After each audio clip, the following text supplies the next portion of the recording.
Bihar board 12th class faculty art कला history subject है, इसका तीसरा पार्ट है। 2 पार्ट बता दिए सब्जेक्टिव, ये तीसरा पार्ट है।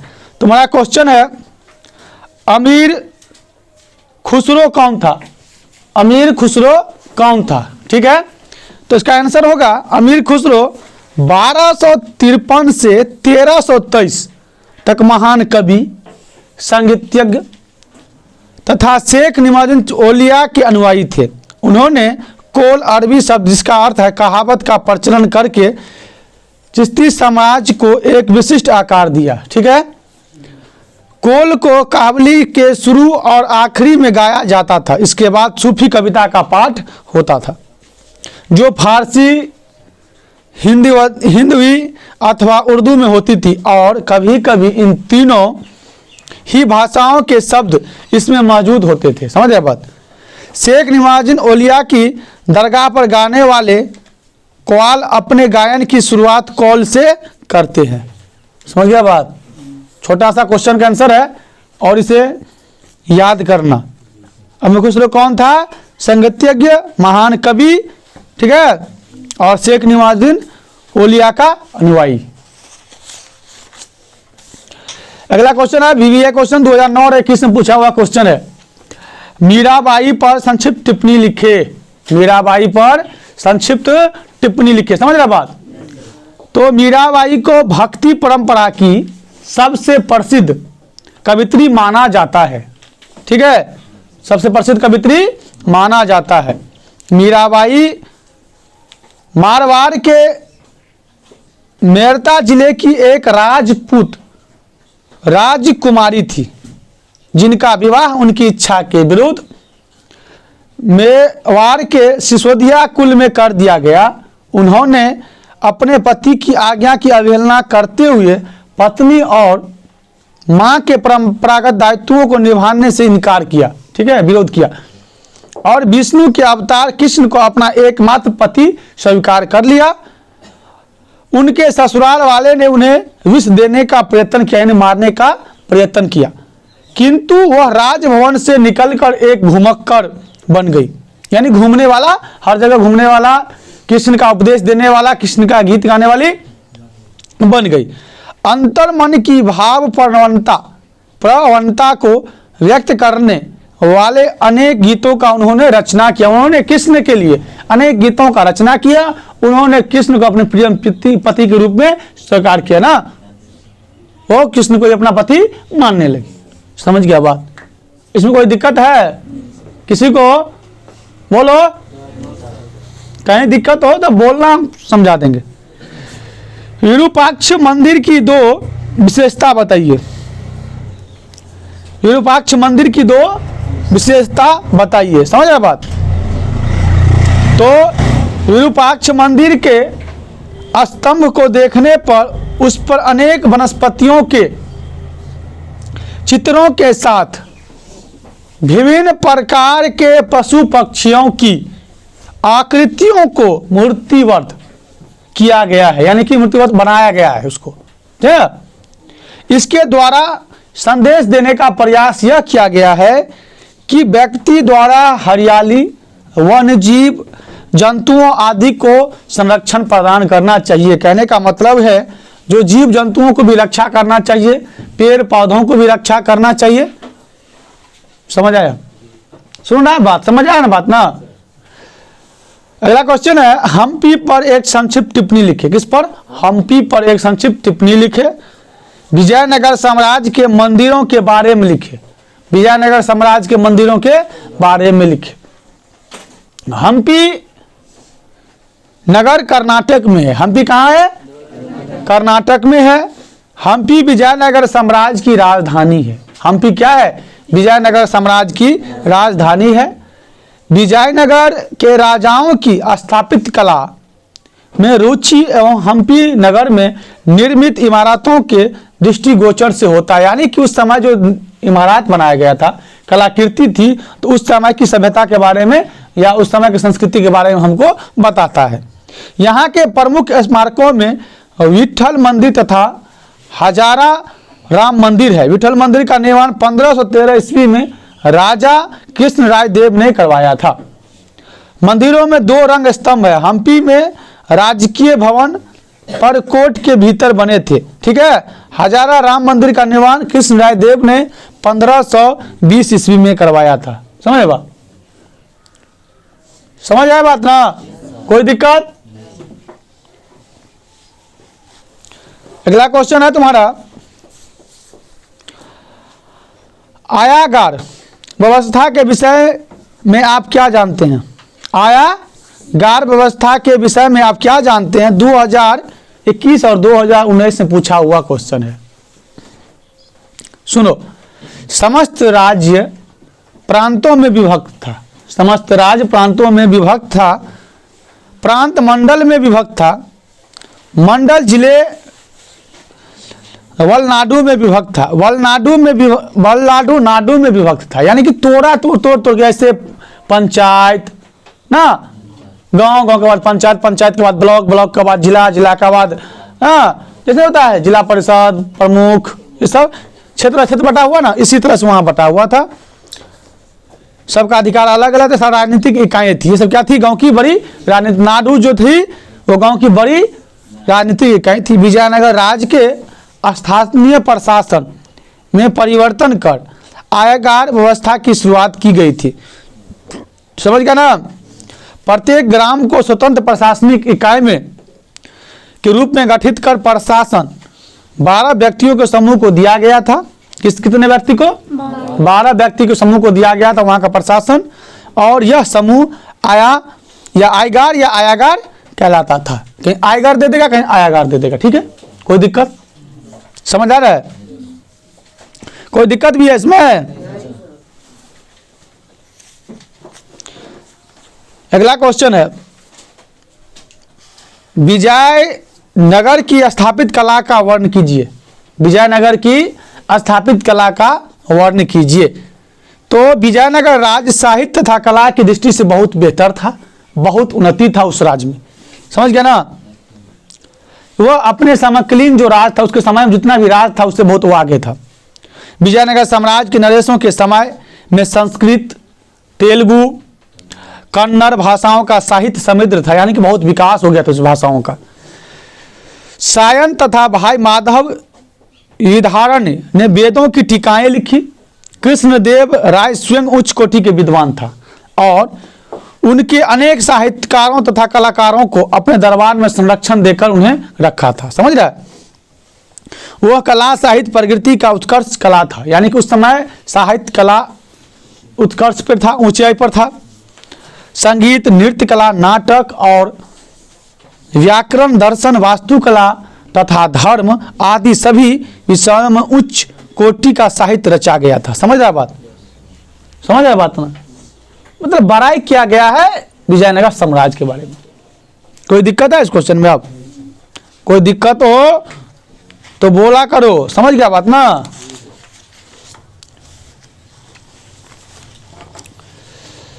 अब एक क्वेश्चन, बाबर का परिचय दे। बाबर का परिचय दे। तो बाबर मुगल साम्राज्य का संस्थापक था। बाबर कौन था? मुगल साम्राज्य का संस्थापक था। ऑब्जेक्टिव में पूछ देगा। उसने 1526 ईस्वी में भारत में मुगल साम्राज्य की नींव डाली। 1526 में मुगल साम्राज्य की नींव डाली। 21 अप्रैल 1526 को लोदी वंश के शासक इब्राहिम लोदी को पराजित कर उसने मुगल साम्राज्य की स्थापना की। ठीक है, यह युद्ध पानीपत की पहली लड़ाई थी। बाबर का पूरा नाम जहीरुद्दीन मोहम्मद बाबर था। जहीरुद्दीन मोहम्मद बाबर था। अब सुनो, पानीपत का जो पहली लड़ाई हुआ था वो 21 अप्रैल 1526 में लोदी वंश के शासक इब्राहिम लोदी और बाबर के बीच हुआ था, जिसमें बाबर विजय हुआ था। समझ रहे? कोई दिक्कत है? अगर दिक्कत लगे तो बोला करो। दोबारा रिपीट करेंगे, तिबारा रिपीट करेंगे। अब एग्जाम का समय बहुत नजदीक है। समझ रहे? अकबर की धार्मिक नीति की विवेचना करें। मोस्ट बीबी है क्वेश्चन 2022 2012, 2018, 2015। ठीक है। अकबर की धार्मिक नीति, क्वेश्चन तो बहुत बड़ा है लेकिन तुमको बड़ा नहीं समझना है, 2 नंबर का लिखना है तो छोटा सा लिखो।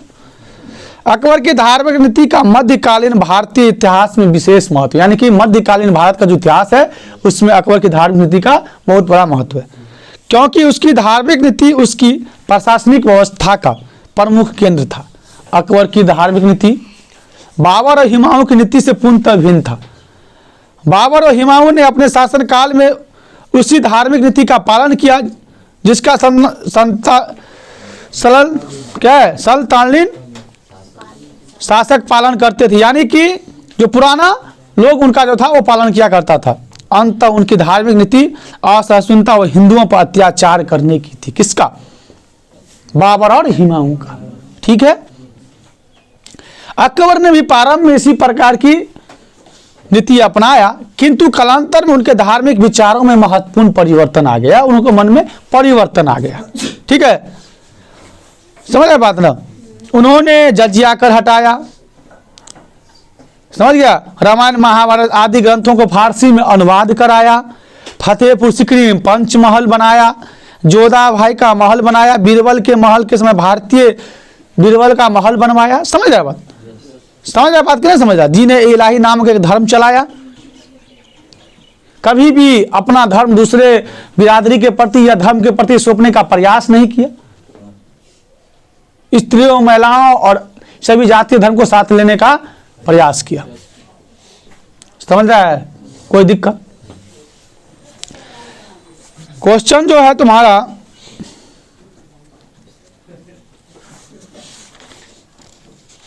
अगला क्वेश्चन है, मुगल काल में महिलाओं की स्थिति पर प्रकाश डाले। मुगल काल में महिलाओं की स्थिति पर प्रकाश डाले, यह क्वेश्चन 2020 में पूछा गया है। यह क्वेश्चन 2020 में पूछा गया है। तो मुगल काल में महिलाओं में पर्दा प्रथा का रिवाज था। किसका था? पर्दा प्रथा का रिवाज होता है घूंघट। ठीक है।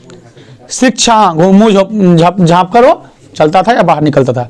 शिक्षा और संपत्ति के उनके अधिकार भी सीमित थे, यानी कि महिलाओं को शिक्षा प्राप्त करना और संपत्ति में हिस्सा भी बहुत सीमित था। बहुपत्नी तथा सती प्रथा भी समाज में प्रचलित थी। मुगल राज परिवार की महिलाएं प्रभावी भी थी। मुगल राज परिवार था ना, उसका महिला प्रभावी थी, थोड़ा एक्टिव थी और उसका थोड़ा मानता था। जहां आरा व्यापार निर्माण कार्य में रुचि ले रही थी, कहाँ का? मुगल काल की महिलाएं जो थी, जहां आरा वो व्यापार कार्य में भागीदारी लेती थी। तो हुमायूं की बहन गुलबदन बेगम ने हुमायूंनामा की रचना की। तो हुमायूंनामा की रचना किसने की थी? गुलबदन बेगम ने। नूरजहां का मुगल दरबार में प्रभाव तो जग जाहिर ही था, यानी कि नूरजहां का तो पूरा प्रभाव था मुगल दरबार में। मुगल दरबार में महिलाओं की थी, चलती थी। समझ गए ना? इसका उदाहरण तो समझ लिया, बात समझ रहे? कोई दिक्कत? अगला क्वेश्चन बहुत बीवी है, क्वेश्चन 2021 और 20 में पूछा हुआ क्वेश्चन है। अकबर के काल में भूमि को मुख्यतः कितने वर्गों में वर्गीकृत किया गया था? अकबर के काल में भूमि को मुख्यतः कितनी वर्गों में वर्गीकृत किया गया था? तो पहला दिया है इसमें पोल्ज क्या है? पोल्ज। तो पोल्ज में क्या था? जो इसमें वर्ष में 2 फसल होती थी तथा सरकार प्रत्येक वर्ष कर लेती थी। ठीक है। दूसरा था परेसी। तो परेसी में क्या होता था ना, 2-3 वर्ष खेती करने के बाद 1 वर्ष के लिए छोड़ दिया जाता था खाली। ठीक है। छच्चर, ठीक है, इसमें 3-4 वर्ष छोड़ना पड़ता था बीच में खेती को। और बंजर, निम्न कोटि की इस भूमि को 5 वर्षों के लिए छोड़ना पड़ता था। ठीक है, समझ आया बात? ये ताल्लुक है।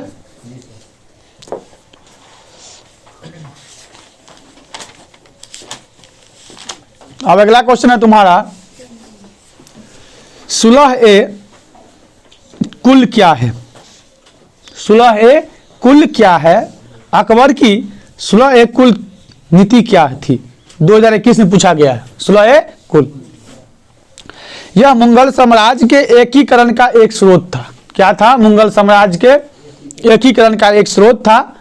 इसके अंतर्गत सम्राट सभी नृ जातियों और धार्मिक समुदायों से ऊपर माना जाता था। सम्राट क्या था? सभी जातियों धर्म से ऊपर माना जाता था। वह सभी के बीच मध्यस्थता करता था ताकि शांति एवं सुव्यवस्था बनी रहे, ताकि शांति एवं सुव्यवस्था बनी रहे। अबुल फजल सुलह कुल के आदर्श को प्रभुत्व शासन की आधारशिला बताता है। इसमें सभी को धार्मिक स्वतंत्रता थी, परंतु राज सत्ता को हानि पहुंचाने का किसी को अधिकार नहीं था। राज सत्ता को हानि पहुंचाने का किसी का अधिकार नहीं था। समझ गया ना? समझ आ रहा है? यहाँ के जो सम्राट था या राजा था वो अपने आप को सबसे उच्च मानता था। बात सब बोल सकता था, काम सब कर सकता था, लेकिन कोई भी राज को हानि पहुंचाने का उद्देश्य लेकर नहीं चल सकता था। चलता तो उस पर कार्रवाई होता था, उसको सजा दिया जाता था। अगला क्वेश्चन है, अकबर ने जजिया कर क्यों समाप्त किया? बोलेगा कोई? बोलो तो।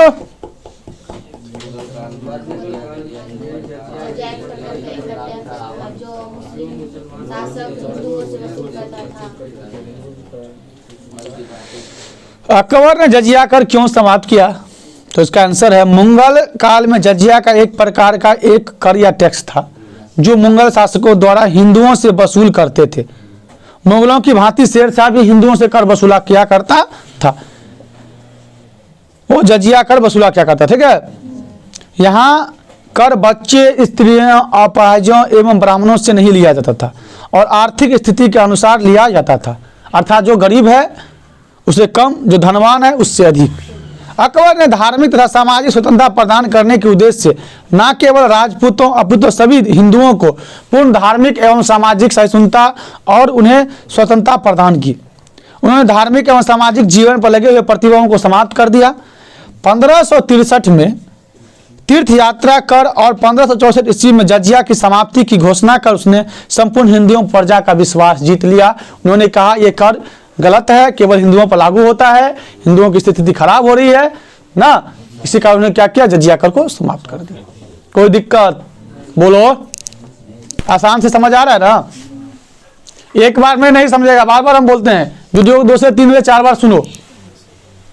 जब हफ्ते में बैठे रहो, कोई काम ना रहो तो क्या करना है, सुनना है उसको। अगला क्वेश्चन, मुगल काल में निर्मित 4 स्थापित कलाकृतियों के नाम लिखे। मुगल काल था ना, उसमें 4 स्थापित कला या कलाकृति का जो निर्माण हुआ था उसका नाम लिख, 2020 में ही है, पूछा हुआ, ठीक है। तो हैदराबाद स्थित 4 मीनार, हैदराबाद में 4 मीनार स्थित है जो कुतुब शाह ने 1591 में बनाया था, ठीक है। हाँ, इस काल को प्रसिद्ध बीजापुरी इमारतों में इब्राहिमी राजा और गोल गुंबद है। इब्राहिमी राजा और गोल गुंबद है। 1575 में उसने इबादत खाना बनवाया था। समझ आया बात? किसी को दिक्कत है इसमें? तो अगला क्वेश्चन है, मुगल दरबार में अभिवादन के कौन कौन से तरीके थे? यानी कि मुगल दरबार में कोई आता था तो उसको स्वागत किस प्रकार से किया जाता था या अभिवादन किस प्रकार से किया जाता था? तो अभिवादन का 4 तस्लीम तरीकाएं दाएं हाथ को जमीन पर रखने से शुरू होता था। अभिदान के तरीके से पदानुक्रम में उस व्यक्ति की हैसियत का पता चलता था, यानी जिस तरह से उसको अभिवादन करता था उससे उसके व्यक्तित्व का पता चलता था। आत्म निवेदन का उच्चतम रूप सिजदा तथा दंडवत लेटना था। समझ गया? शाहजहां के शासन काल में इन तरीकों के स्थान पर 4 तस्लीम तथा जमीन चूमना के तरीकों को अपनाया गया। जो अच्छा शासक आता था, जिसको ज्यादा वैल्यू तक जमीन चूमकर उसको दंडवत करके अभिवादन करता था। कोई दिक्कत? कोई बोलो। अकबर को राष्ट्रीय शासक क्यों कहा जाता है? मोस्ट बीबी है क्वेश्चन। 2009, 12, 19, 20, 21। अरे 12, 19, 20, 21 तो 23 किया ने 23 आबि सकै छै, है ना। तो अकबर के राष्ट्रीय शासक के बारे में अभी तुमको हम बताए हैं, अकबर के विषय में बहुत सारा बात बताए कि नहीं बताए, अकबर के बारे में बहुत सारा बात है ना। तो वही लिख सकता है, ये तो एक बार हम और समझा देते, कोई बात नहीं। मध्यकालीन भारत में इस्लामी शासन सुचित दृष्टिकोण के त्यागने वाला पहला व्यक्ति अकबर था। कहने का तात्पर्य है इतिहास में जो कड़ा प्रतिबंध लगाने वाला, लोगों को तकलीफ देने वाला, हिंदुओं को सताने वाला, गरीबों को सताने वाला शासक से भीम था ये अकबर। अकबर बहुत सारे अच्छे कार्य किए, चाहे वो किसी भी जाति, वर्ग व्यवस्था, धर्म ही क्यों ना हो। उसके शासन काल में दास प्रथा, सती प्रथा, वर्ग व्यवस्था, धर्म का ही क्यों ना हो, पिता होता था, ठीक है ना। राजा अपनी प्रजा का पिता होता था। उसके शासन काल में अनेक प्रकार का सब जो धाराएं, जो प्रथाएं थी, जो गलत चलन था, उसको समाप्त किया गया, ठीक है। अकबर ने हिंदुओं को विश्वास जीता, सामाजिक आर्थिक राजनीतिक रूप से हिंदुओं को भी अधिकार दिया और जजिया कर को पूर्णतः समाप्त कर दिया। समझ रहे बात, कोई दिक्कत?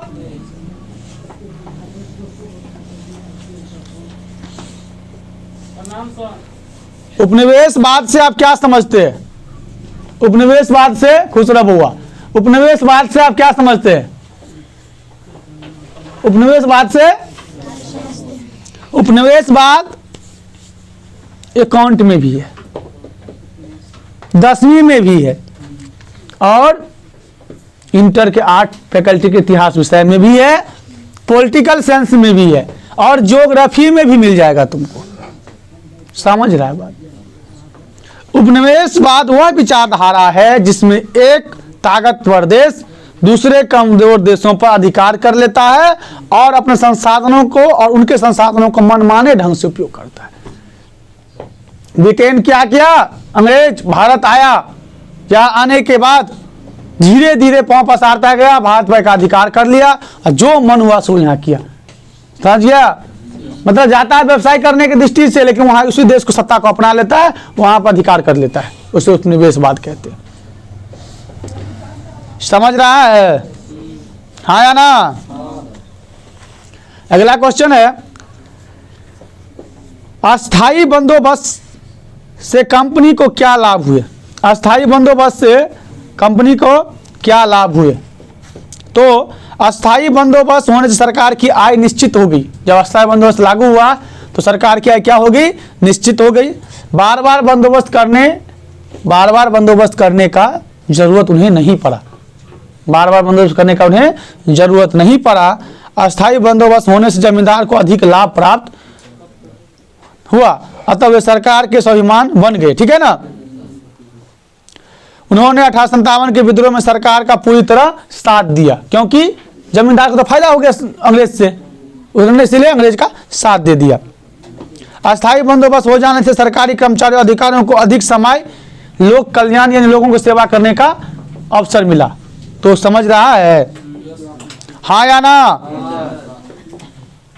ना का नाम मत लेना, अब ना वाला तो समझ ही नहीं रहा।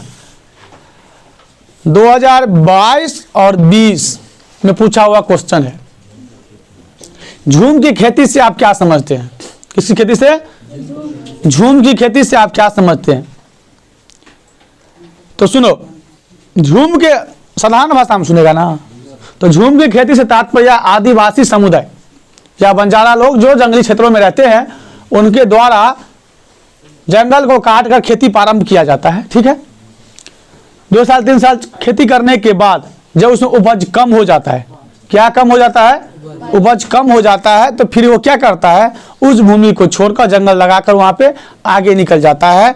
तो वो क्या करता है? घूम घूम कर खेती करता है। इसी कारण से झूम खेती के नाम से जाना जाता है। कोई दिक्कत? अब तुमको हम लास्ट क्वेश्चन अभी बताएंगे। क्या क्वेश्चन और बचा है हिस्ट्री में? और बचा है, तीसरा पार्ट है, चौथा पार्ट भी आएगा तुम्हारा। 1857 की क्रांति क्यों असफल हो गई बउआ? बोलो। वो समय से पूर्व हो गया, अनेक भारतीय राजाओं ने अंग्रेजों का साथ दिया।